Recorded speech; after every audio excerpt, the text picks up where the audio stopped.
এ সমান 1 2 বি সমান 2 3 হলে এ ও বি এর উপাদানগুলোর মধ্যে এক্স সমান ওয়াই মাইনাস ওয়াই সম্পর্ক বিবেচনায় অন্যটি নির্ণয় করো।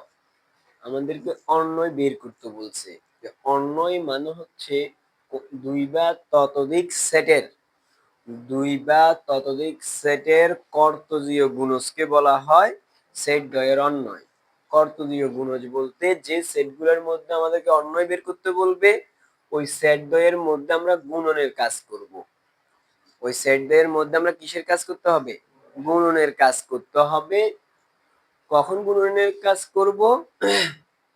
আবার কখনো কখনো আমাদেরকে মান বের করতে হয়। কখনো কখনো গুণনের কাজ করতে হয়, আবার কখনো কখনো মান বের করতে হয়। যখন একটা মান, যেমন এখানে বলছে এ সমান এত, বি সমান এত হলে এ ও বি এর উপাদানগুলোর মধ্যে এত সম্পর্ক বিবেচনায় অন্যটি নির্ণয় করো। এটাতে আমরা গুণনের কাজ করব। তাহলে এটাতে আমরা কেন মান বের করব না? অনেক সময় আমাদেরকে প্রশ্নে বলবে এক্স ওয়াই গঠন করার জন্য, যে এক্স ওয়াই, মনে করেন এচ সমান এক্স ওয়াই সাজ দ্যাট, এইভাবে আমাদেরকে যখন প্রশ্ন করবে, আবার বলে যে x belongs to A, y belongs to A, এইভাবে যখন প্রশ্ন দিবে এবং যখন এভাবে প্রশ্নের মধ্যে যখন এভাবে একটা সমীকরণ থাকবে তখনই আমরা মানগুলা বের করতে হবে। নয়তো আমরা সবসময় গুণনের কাজ দ্বারাই অঙ্কগুলা করতে হবে। তাহলে আমাদের কাছে দেওয়া আছে এর মান 1 2, বির মান 2 3। এটা আমরা লিখে ফেলি যে দেওয়া আছে এ সমান এত, বি সমান এত।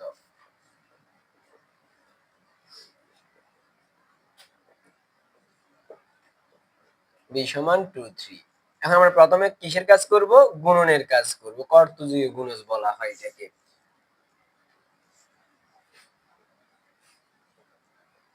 তো কর্তজীয় গুণজের কাজ হচ্ছে প্রথম সেটের যে উপাদানগুলো থাকবে ওই প্রত্যেকটা উপাদানের সাথে দ্বিতীয় সেটের প্রত্যেকটা উপাদান আমরা একবার একবার বসাবো। প্রত্যেকটা উপাদানের সাথে এখানে প্রত্যেকটা উপাদান একবার একবার বসবে। যেমন এখানে প্রথম উপাদান হচ্ছে কত? 1 আর 2 একবার, 1 আর 3 একবার, 1 2 1 3, আবার 2 2 2 3। এটা হচ্ছে আমাদের কর্তজীয় গুণজ। অর্থাৎ আমরা সেটের মধ্যে যেভাবে গুণের কাজ করছিলাম ঠিক একই নিয়মে আমরা এইভাবে গুণনের কাজ করব। এখন আমাদেরকে যে অন্যয়টা বের করতে বলছে সে অন্যয়টা কত হবে? এটা কিন্তু অন্যয়ের মান নয়। যদি এখানে এই সত্যটা না দিত তখন এটা হয়তো অন্যয়। যদি এই সত্য না দিয়ে আমাদেরকে শুধু প্রশ্ন বলতো যে এ সমান এত, বি সমান এত হলে অন্যটি নির্ণয় করো, তখন আমাদের এটাই হয়তো অন্যয়।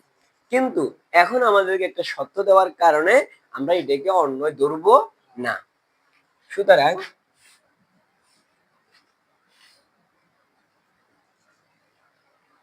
অন্যয়গুলো কোনগুলো হবে? এই সত্য অনুসারে, অর্থাৎ এক্স সমান হবে ওয়াই মাইনাস ওয়ান। তো আমরা জানি এই যে গুণন করে আমরা যে মানগুলা বের করছি সেটার মধ্যে একটা হচ্ছে এক্স এর মান, একটা হচ্ছে ওয়াই এর মান। প্রথম যে সংখ্যাটা আমরা দেখতেছি প্রথমটা হচ্ছে এক্স এর মান, দ্বিতীয়টা হচ্ছে ওয়াই এর মান। এখন আমাদেরকে বলছে এক্স এর যে মান সে মানটা হবে ওয়াই মাইনাস ওয়ান, অর্থাৎ ওয়াই থেকে এক বাদ দিলে এক্স এর মান পাইতে হবে। ওয়াই থেকে এক বাদ দিলে এক্স এর মান হয়ে যাবে। যেমন এখানে ওয়াই এর মান কত আর এক্স এর মান কত? 1। তাহলে 2 থেকে যদি আমরা 1 বাদ দিয়ে দিই কত হয়? 1 হয়। এই যে এক্স এর মান 1 আছে, 2 এটা থেকে যদি আমরা এই 1টা বাদ দিয়ে দিই, যেহেতু y - 1 বলছে তার মানে ওয়াইটা হচ্ছে 2। সেই 2 থেকে যদি আমরা এই 1টা বাদ দিয়ে দিই তাহলে মান হয় কত? 1। যে মানটা পাইছি আমরা বিয়ে করে সেটা হবে কার মান? তাহলে x এর মান এখানে কত আছে? তার মানে সত্য অনুসারে 1 2 এটা আমাদের গ্রহণযোগ্য। এরপরে 1 3 আছে, 3টা যদি আমরা এখানে বসাই তাহলে 3 - 1 কত হওয়ার কথা ছিল? 2 হওয়ার কথা ছিল, কিন্তু এখানে আছে x এর মান 1, তার মানে এটা আমাদের গ্রহণযোগ্য নয়। এরপরে আমাদের 2 2, 2 থেকে 2 বাদ দিলে 0, 2 থেকে 1 বাদ দিলে 1 হওয়ার কথা, 2 থেকে 1 বাদ দিলে 1 হওয়ার কথা, কিন্তু এখানে আছে কত? 2, তার মানে এটাও কি নয়? গ্রহণযোগ্য নয়। এরপরে আছে y এর মান 3, আমি এখানে 3 বসাবো। 3 থেকে 1 বাদ দিলে কত হবে? 2 হবে। এই যে x এর মান 2, তার মানে এটা গ্রহণযোগ্য। 2 3, এটাই হচ্ছে আমাদের অন্যয়।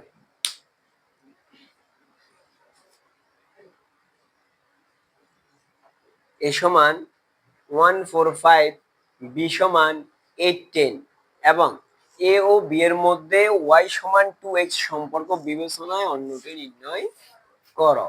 তাহলে আমরা আবারও সে একই কাজ করব। প্রথমে আমরা কার্টেসীয় গুণজ বের করব।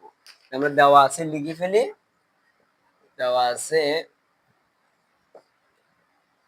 এর মান, বি এর মান, সুতরাং a গুণ b বের করব আমরা প্রথমে।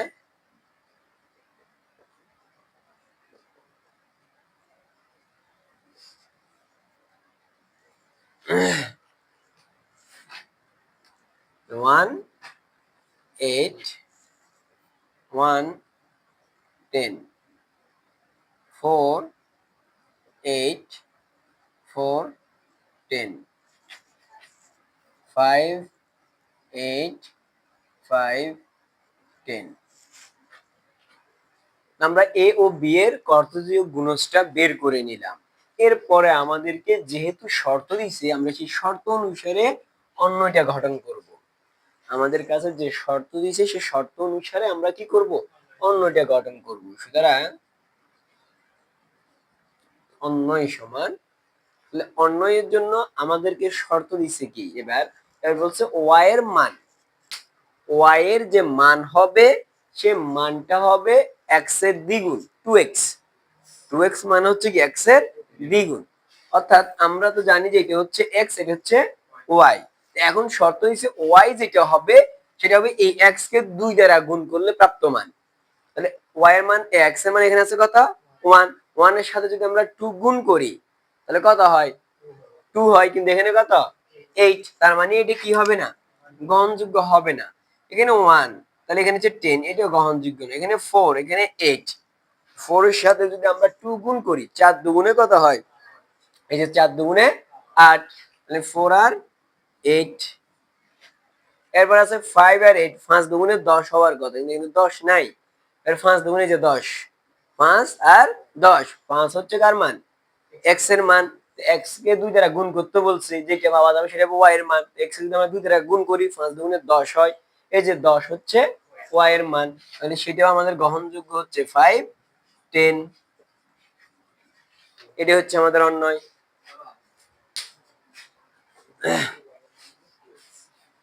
4 8 5 10, এটা হচ্ছে আমাদের কি? অন্যয়।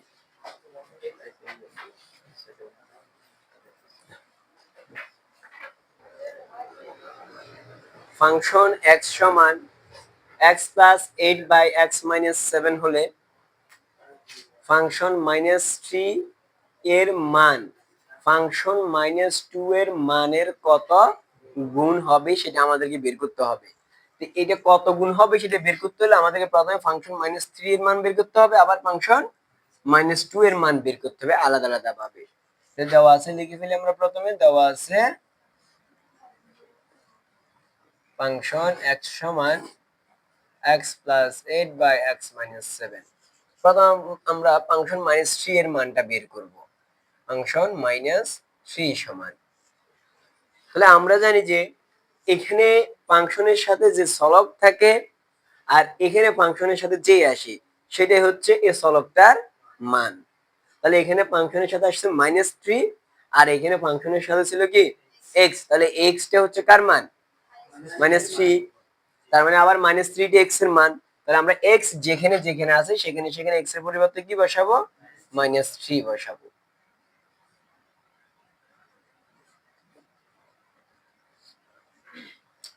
এটা কাজ করেন, এটাকে প্লাস এটাকে মাইনাস। একই রকমের বর্ণ, তাদের চিহ্ন কয় রকমের? 2 রকমের। আমরা জানি একই রকমের চলক বা একই রকমের সংখ্যা তাদের চিহ্ন যদি 2 রকমের হয়, অর্থাৎ একই রকমের বলতে 8 8 এরকম না, এখানে দুটেই সংখ্যা, দুটেই কি সংখ্যা, তাহলে দুটের চিহ্ন কয় রকমের? 2 রকমের। দুটো সংখ্যা তাদের চিহ্ন যদি 2 রকমের হয় তখন আমরা কি করব? বিয়োগ করব। তাহলে 8 থেকে 3 আমরা বাদ দিয়ে দিব, কত হবে? 8 থেকে 3 বাদ দিলে 5। 8 হচ্ছে বড়, তার চিহ্ন প্লাস। যে কোনো সংখ্যার আগে মনে মনে প্লাস থাকে, এজন্য আমরা এখানে প্লাস না দিলেও কোনো সমস্যা নাই। এবার এটা যোগ করি আমরা, যেহেতু একই রকমের চিহ্ন, দুই রকমের যে বিয়োগ বলছি, এজন্য একই রকমের যেহেতু তার মানে কি হবে? যোগ হবে। তাহলে 3 আর 7 যোগ করলে কত হয়? 10 হয়। এখানে কে বড়, 3 বড় না 7 বড়? 7 বড়। 7 এর চিহ্ন কি? এম মাইনাস।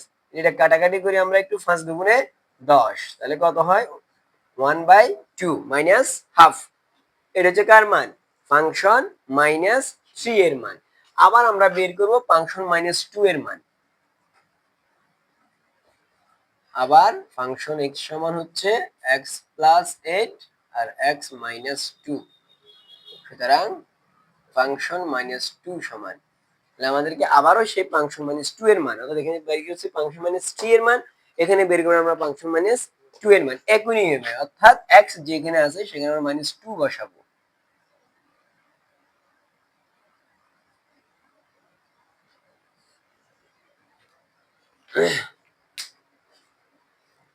-2 আর 8 যদি আমরা বিয়োগ করে দিই, কি করে দিই? বিয়োগ করে দিই, কত হয়? 6। বড় সংখ্যা প্লাস, এই জন্য আর বসানোর দরকার নাই। এটা যোগ করলে কত হয়? 9 হয়। 9। আবার এটা কাটাকাটি করা যায়, 3 দুগুণে 6, 3 তিরিকে 9। 3 দুগুণে 6, 3 তিরিকে 9, কত হয়? -2/3। -2/3 কাটাকাটি করবেন। এখন আমাদের প্রশ্ন করছে কি, যে ফাংশন -3 এর মান ফাংশন -2 এর মানের কত গুণ হবে? ফাংশন -3 এর মান ফাংশন -2 এর মানের কত গুণ হবে? তাহলে ফাংশন -2 এর মান আমরা বের করলাম কত? -1/2 অর্থাৎ হাফ। আর এখানে আমাদের বের হয়েছে কত? -2/3। -2 কত? 3। এখন আমাদেরকে তুলনা করতে হবে যে কোনটা কত গুণ কার। ফাংশন -3 এর যে মানটা বের করছি সে মানটা ফাংশন -2 এর মানের কত গুণ। ফাংশন -2 এর মানের কত গুণ সেটা আমাদেরকে কি করতে বলছে? বের করতে বলা হয়েছে। ফাংশন -2 এর মান ফাংশন -3 এর মানের কত গুণ সেটা আমরা বের করব। তাই এই যে আমাদের কাছে দুটো মানই আছে, কোনটা কার কত গুণ? এই যে মান যেটি আছে এই মানটা এই মানের কত গুণ, এই মানটা এই মানের কত গুণ সেটা আমাদেরকে বের করতে বলা হয়েছে। মূল প্রশ্ন হচ্ছে আমাদের এইটা। যদি আমাদেরকে বলা হতো যে ফাংশন -3 এর মান অথবা ফাংশন -2 এর মান কত, তাহলে ফাংশন -3 এর মান বলে আমরা এটা বলতাম, ফাংশন -2 এর মান বলে আমরা এটা বলতাম। কিন্তু আমাদেরকে সেটা বলে না, আমাদেরকে বলছে এত এর মানটা এত এর মানের কত গুণ। কত গুণ হবে আমরা সেটাই বের করব। আর সেটা বের করার জন্য আমরা এই সংখ্যার সাথে একটা সংখ্যা গুণ করব। যে সংখ্যাটা গুণ করলে মানটা এত হয়, যে সংখ্যাটা গুণ করলে মান কত হবে? 2/3 হবে। 2 কত হবে? 3 হবে। যে সংখ্যাটা আমরা গুণ করলে 2 কত হয়? 3 হয়। যেটা গুণ করলে 2/3 হবে সেই সংখ্যাটাই হবে গুণ, অর্থাৎ সেই সংখ্যাটা হবে ফাংশন -2 এর মানের এত গুণ। বুঝতে পারছি কিনা? অর্থাৎ আমরা একটা সংখ্যা গুণ করব, যে সংখ্যা দ্বারা গুণ করলে এটাকে গুণ করব। কাকে গুণ করব? এটাকে গুণ করব। এটাকে এমন একটা সংখ্যা দ্বারা গুণ করব যে সংখ্যা দ্বারা গুণ করলে গুণফল 2/3 হবে। 2 কত হবে? 3 হবে। বুঝে গেছে? 2 কত হবে? 3 হবে। তাহলে কোন সংখ্যা দ্বারা গুণ করলে আমরা 2/3 পাবো? কোন সংখ্যা দ্বারা গুণ করলে আমাদের নিচে আসবে কত? 3 আর উপরে আসবে কত? 2। নিচে আসবে কত? 3 আর উপরে আসবে কত? 2। এমন কোন সংখ্যা যে সংখ্যাকে আমরা গুণ করলে এই সংখ্যাটা আসবে, এটা আমাদের মূল প্রশ্ন। তাহলে এই সংখ্যা কত বাড়ছে? -1/2। -1/2। সুতরাং এখান থেকে করতে আমি -1/2 এর মান গুণ করব। -1/2 তো আমাদের কাছে আছেই, এটার সাথে আমরা একটা সংখ্যা গুণ করব, যে সংখ্যা গুণ করলে আমাদের 2/3 হবে, তাহলে উপরে আসবে 2, উপরে আসবে কত 2, উপরে আসবে কত 2। তাহলে আমরা যদি লিখি 4, কত লিখি 4, কত লিখবো 4, 4 এ একে 4, নিচে আনতে হবে 3, নিচে আনতে হবে কত 3। তাহলে এখানে আমরা কত গুণ করতে পারি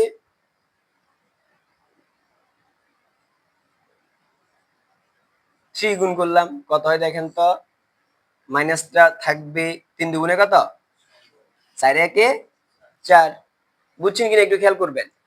3 দুগুণে কত 6, 4 একে 4। এই যদি আমরা এটাকে আবার কাটাকাটি করি, 2 দুগুণে 4, 3 দুগুণে 6, এই যে 3/2 আমার 3/2 চলে আসছে। তাহলে কত গুণ করলাম 4/3। তাহলে আমরা কি লিখতে পারি, সুতরাং প্রশ্ন যেটা ছিল ফাংশন -3 এর মান ফাংশন -2 এর মানের কত গুণ, সেটা আমরা লিখি যে ফাংশন -3 এর মান ফাংশন -2 এর মানের 4/3 গুণ, 4/3 গুণ।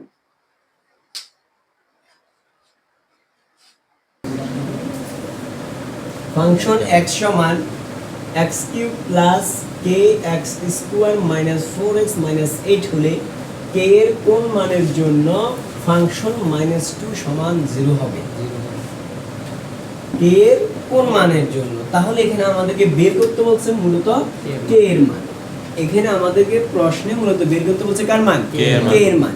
অর্থাৎ k এর মান কত হলে ফাংশন -2 সমান 0 হবে। আমাদের কাছে ফাংশনের একটা মান দেওয়া আছে, সেটা আমরা লিখব যে দেওয়া আছে ফাংশন x সমান kx² মাইনাস 4x মাইনাস 8। যেহেতু আমাদেরকে প্রশ্নে বলছে যে ফাংশন -2 সমান 0, ফাংশন -2 সমান 0, এজন্য আমরা আগে ফাংশন -2 এর একটা মান বের করে নেব। ফাংশন -2 এর একটা মান বের করব।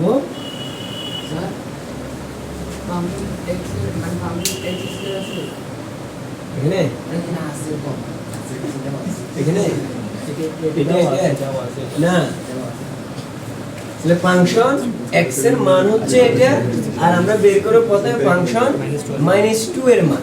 তাহলে এই -2টা কার মান হবে, x এর মান। x যেখানে যেখানে আছে সেখানে সেখানে আমরা x এর পরিবর্তে -2টা ব্যবহার করব।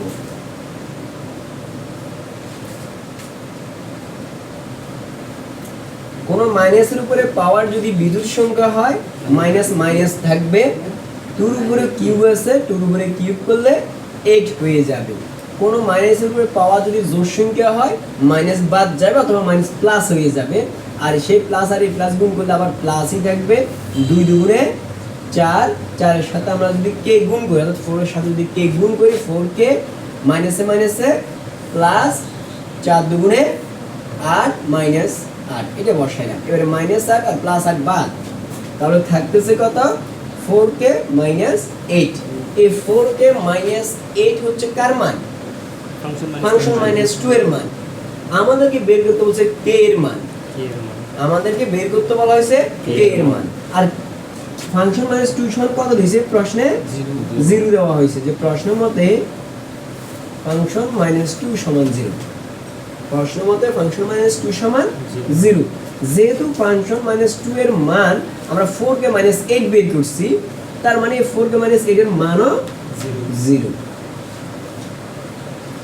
যেহেতু আমরা k এর মান বাইর করব, k এর বাম পাশে রাখবো, k এর ডান পাশে নিয়ে যাব। এজন্য 8 টাকে আমরা ডান পাশে নিয়ে আসলাম। 8 এখানে মাইনাস আছে, এদিকে এসে প্লাস হয়ে যায়। 4 এখানে গুণ অবস্থায় আছে, গুণ এদিকে এসে ভাগ হয়ে যায়। সুতরাং k সমান 2, 4 দুগুণে 8। আমাদেরকে k এর মান বের করতে বলছিল, আমরা k এর মান বের করে ফেলছি। সুতরাং k এর মান 2 হলে, সুতরাং k এর মান 2 হলে ফাংশন -2 সমান 0 হবে। k এর মান 2 হলে ফাংশন -2 সমান 0 হবে। a সমান -1 0 1 2 হলে f সমান xy such that x belongs to a, y belongs to a, এবং শর্ত হচ্ছে y সমান 2x। অন্যটি থেকে আমাদেরকে ডোমেন বের করতে বলা হয়েছে। কি বের করতে বলা হয়েছে? ডোমেন বের করতে বলা হয়েছে। তো এখানে এই f অর্থাৎ f দ্বারা অন্যকে বোঝানো হচ্ছে, কখনো s দিবে, কখনো r দিবে, যাই দিক না কেন আমরা কি বের করতে হবে? অন্যটা বের করতে হবে। তো অন্য বের করার জন্য আমাদের একটা শর্ত দিয়েছে যে এক্স ওয়াই, অর্থাৎ অন্যটা আমরা এর আগেও যখন গঠন করছিলাম আমরা এইভাবে লিখতাম, যেখানে এটার নাম কি বলছিলাম? এক্স, এটা বলছিলাম ওয়াই। তো সেটা আমাদের তারা দেখাই দিয়েছে যে এক্স ওয়াই এভাবে গঠন করতে হবে, এভাবে লিখতে হবে। শর্ত হচ্ছে এক্সের যে মান, সে মানটাও এর মধ্যে থাকবে, অর্থাৎ এই মানগুলোর মধ্যেই হতে হবে। এর বাইরে কোনো মান হলে সেগুলো গ্রহণযোগ্য হবে না। ওয়াই এর যে মান সেগুলাও এর মধ্যে থাকতে হবে, এর বাইরে গেলে সেটা গ্রহণযোগ্য হবে না। সত্য হচ্ছে এইটাই। আমি প্রথম অঙ্কটা করার সময় বলছিলাম, যখন এভাবে x belongs to a, y belongs to b বা y belongs to a এরকম যখন কোনো মান দেওয়া থাকবে, তখন আমাদেরকে কি করতে হবে? মান বের করে নিতে হবে। গুণন আকারে করলে আর তখন অঙ্কটা মিলবে না। এই জন্য আমাদের মান বের করব। যেহেতু তারা সমীকরণে বলে দিচ্ছে y সমান 2x, অর্থাৎ y এর মান বের করতে বলছে। এই a এর মান যেগুলো আছে সেগুলো আমরা x এর মান ধরবো, আর y এর মানটা আমরা বের করব। y এর মানটা আমরা কি করব? বের করব। দেওয়া আছে এর মান লিখেন, দেওয়া আছে a সমান -1 0 1 2। যেহেতু আমাদেরকে y এর মান বের করতে বলছে, তার মানে x এর মানগুলো কার মান হবে? এই যে x এর মানগুলো কার মধ্যে আছে? এর মধ্যে আছে। তার মানে এগুলো আমরা x এর মান ধরবো। এজন্য আমরা লিখব যে x belongs to a এর জন্য y সমান 2x নির্ণয় করি বা বের করি।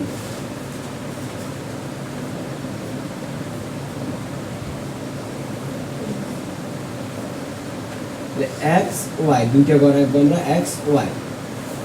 এরপরে এখানে a এর যতগুলো মান, যতগুলো উপাদান, ততগুলো ঘর আমরা ফাঁসে আঁকবো। এর উপাদান হচ্ছে 4টে, যেটা আমরা 4টে ঘর ফাঁসে আঁকবো। যেহেতু আমরা x এর মানগুলো এর মান ধরে ফেলছি, ধরবো, এজন্য আমরা এর মান যেগুলো আছে ওই মানগুলো দেখে দেখে শুধু x এর ঘরে বসাই দেব। প্রথম ঘর হচ্ছে -1, তারপর ঘরে 0, তারপর ঘরে 1, তারপর ঘরে 2। এবার এই মানগুলো আমরা এইখানে বসাবো, যাতে করে y এর মান বের করতে পারি আমরা। তাহলে x এর মান এই যে 2 * x, অর্থাৎ x এর মান আমরা এখন প্রথম কত ধরলাম? -1। তাহলে 2 * -1 কত হবে? 2 একে 2, মাইনাসে মাইনাস, অর্থাৎ x এর মান যখন -1 তখন y এর মান হবে -2। x এর মান যখন -1 তখন y এর মান হবে কি? -2। এরপরে x এর মান আমরা 0 বসাবো। যদি 0 বসাই, তাহলে 2 গুণ 0, আমরা জানি 0 দ্বারা যাকে গুণ করা হয় গুণফল 0 আসবে। এবার এখানে আমরা 1 বসাবো, তো 1 এর সাথে 2 গুণ, আমরা জানি 1 দ্বারা যাকে গুণ করা হয় ভাগ করা হয়, ফলাফল আবার সেটাই চলে আসবে বা বসে যাবে। এরপর আমরা এখানে 2 বসাবো, 2 দুগুণে 4। আমরা y এর মানও বের করে ফেলছি, x এর মানও বের করলাম, y এর মানও বের করলাম। এখন আমাদেরকে কি বলছে? ডোমেন করতে বলছে। ডোমেন বলো কিংবা রেঞ্জ বলো কিংবা ডোমেন রেঞ্জ উভয়টা বলো, যেটাই বলুক না কেন, প্রথম কাজ হবে একটা অন্য বের করা। আমাদেরকে অন্য গঠন করতে হবে। যদিও আমাদের প্রশ্ন অন্য গঠনের কথা বলে নাই, যদিও প্রশ্নে কি বলে নাই? অন্য গঠনের কথা বলে নাই। যেহেতু প্রশ্নে আমাদেরকে ডোমেন গঠন করতে বলছে, এজন্য আমাদের প্রথম কাজ হবে অন্বয় বের করা। কেন? কারণ আমরা জানি অন্বয়ের প্রথম যে উপাদান অর্থাৎ x এর যে মান, ওই মানগুলো হয় ডোমেন, y এর যে মান, শেষ যে মান, সে মানগুলো হয় রেঞ্জ। এজন্য আমরা অন্বয় না বললেও আমরা এখানে অন্বয়টা বের করতে হবে। সুতরাং অন্বয় সমান, তাহলে আমাদের শর্ত হচ্ছে x এর মানটাও এর মধ্যে থাকবে, y এর মানটাও এর মধ্যে থাকবে। যেহেতু আমরা x এর মানগুলো দেখে দেখে কার থেকে বসাইছি? a থেকে বসাইছি, সেটা আমাদের দেখার দরকার নাই। আমরা যে মানটা বের করব সেই মানটাই আমরা দেখব যে মানটা এর মধ্যে আছে কিনা। যেমন y এর মান, x এর মান যখন আমরা -1 ধরছি তখন y এর মান কত বেরিয়েছিল? -2। এখানে আসেনি, এটা বাদ, এই পুরো ঘর বাদ, এই পুরো ঘর আমরা অন্যের মধ্যে ব্যবহার করতে পারবো না। x এর মান যখন 0 ছিল তখন y এর মান কত? এই যে 0 আছে, তার মানে 0 0 আমরা বসাবো। এরপরে যখন আমরা x এর মান 1 ধরছি তখন y এর মান কত আসছিল 2, এই যে 2 y এর মান 2 আছে, এটা 1 2।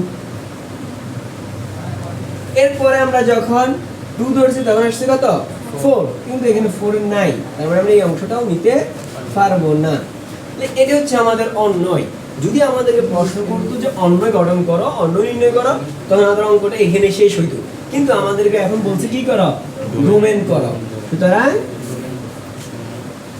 ডোমেন f সমান f, এটা লিখতে হয় না লিখলে এখানে কোনো সমস্যা নেই। ডোমেন সমান, ডোমেন হচ্ছে অন্যয়ের প্রথম উপাদানের সেট। ডোমেন হচ্ছে অন্যয়ের প্রথম উপাদানের সেট। এই প্রথম উপাদান হচ্ছে 0 আর 1, তাহলে 0 1। যদি এখানে রেঞ্জের কথা বলা হতো, রেঞ্জ হচ্ছে 0 2। অন্যয় হচ্ছে প্রথম উপাদানের সেট আর রেঞ্জ হচ্ছে শেষ উপাদানের সেট। অর্থাৎ অন্যয় হবে x এর মানগুলা আর রেঞ্জ হবে y এর মানগুলা। আর আমরা জানি x হচ্ছে এটা, y হচ্ছে এটা, x হচ্ছে এটা, y হচ্ছে এটা।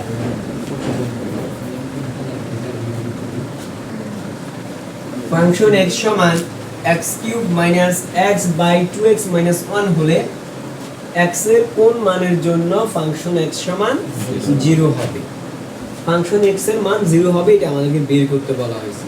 এর আগে আমরা একই অঙ্ক করছিলাম, ফাংশন -2 সমান 0 হবে। ঠিক একই নিয়মের অঙ্ক, যেমন প্রথমে কিন্তু দেওয়া আছে ফাংশন x সমান x³ - x বাই 2x - 1। এখানে আবার ফাংশন x বলছি, তার মানে কি, তার মানে ax যে মান, ax এ তো সে একই মান, তাহলে আমরা এটার মানও কত লিখতে পারি 0 লিখতে পারি। যেহেতু এটাও x এটাও x, তাহলে দুটোতে x চলক একই। যদি এখানে অন্য কোনো প্রতীক ব্যবহার, অন্য কোনো সংখ্যা ব্যবহার করতে 2 1 3 a, তখন আমরা মানের এখানে পরিবর্তন করতে পারি, কিন্তু এখানে সেটা ব্যবহার করে না। এটা যে ফাংশন x এটাও সেই ফাংশন x, তার মানে এটার মান যা এটার মানও তাই থাকবে, কোনো পরিবর্তন হবে না। কিন্তু আমাদেরকে বের করতে বলছে শুধু x এর মান, আমাদেরকে বাইর করতে হচ্ছে কার মান, শুধু একটা x এর মান। দেখেন যেহেতু পুরোটার মান 0, এই পুরোটার মান এখন কি 0, 0 নিচে মনে করুন 1 ই আছে, 0 নিচে মনে কত আছে 1 আছে। তো কোনা কোনা গুণ করি আমরা, এটা নিচে যদি মনে 1 হয়, তাহলে কোনা কোনা কোনটা হয়, এই কোনা আর এই কোনা, এই কোনা আর এই কোনা। কথা আমরা এই কোনা কোনা গুণ করি, মনে লাগে যাকে গুণ করি আমার সেটা বসে যায়, 0 দ্বারা যাকে গুণ করি সেটা ফলাফল 0ই হয়। তাহলে x³ - x সমান 0। এই দুইজন থেকে আমরা কমন নেব, যেহেতু x³ - x, তার মানে x টা কমন যাচ্ছে, কি কমন যাচ্ছে, x কমন যাচ্ছে। x³ থেকে x কমন গেলে থাকে কত, x² মাইনাসে মাইনাস বসান, x কে x দ্বারা ভাগ করলে থাকতেছে কত 1। x টাকে পেশে নিয়ে আসেন, x এখানে পুরো সেকেন্ড আসলে ভাগ 0 এর সাথে যাকে ভাগ করি না কেন ফলাফল 0। x² সমান -1 এদিকে আসলে +1। যেহেতু আমাদের মান বের করতে বলছে কার, x এর, যদি বলতো x² এর কোন মানের জন্য, তখন রেজাল্টটা এখানে শেষ, অঙ্কের উত্তর এখানে হয়ে যেত যে x² এর মান 1 হলে ফাংশন x সমান 0 হবে। কিন্তু আমাদের প্রশ্ন সেটা করে না, আমাদের প্রশ্ন বলছে x এর মান কত হলে, তাহলে আমরা এখান থেকে x এর মানটাই বের করতে হবে। আর x এর মান বের করতে হলে এখানে রুট স্কয়ারটা কি দিতে হবে, বাদ দিতে হবে। আর আমাদের স্কয়ার বাদ দেওয়ার জন্য লাগে রুট ওভার, আবার রুট ওভার বাদ দেওয়ার জন্য লাগে স্কয়ার। তাহলে আমরা এখানে রুট ওভার স্কয়ার বাদ দেওয়ার জন্য রুট ওভারকে নিয়ে আসবো। x সমান, যেহেতু 1 এর উপরে রুট নেই, স্কয়ার নাই, এজন্য রুটটা বসে যাবে। সুতরাং x সমান রুট ওভার মানে হচ্ছে +-1, রুট ওভার মানে হচ্ছে কত, +-1। +-1 দিলে +-1 দিতে হবে, না দিলে শুধু প্লাস, এই শুধু 1, তাহলে +-1। সুতরাং x এর মান আমরা কত পাইলাম, তাহলে x এর মান আমরা কত পাইলাম, +-1। x এর মান আমরা কত পাইলাম, +-1। সুতরাং x এর মান 1 অথবা -1 হলে ফাংশন x সমান 0 হবে।